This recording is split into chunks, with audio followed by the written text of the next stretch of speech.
City of Frisco street crews are busy preparing equipment for the weather forecast for the next couple of days.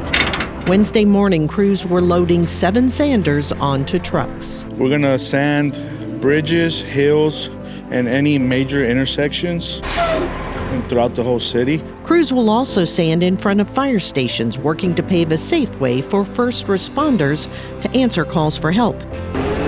However, you won't see them in the neighborhood. We do not sand residential neighborhoods and alleys or streets. We focus on our safety on the major thoroughfares throughout the city. Street Superintendent Fernando Rodriguez says they're busiest when weather is the most challenging, but crews are happy to help to keep us all safe.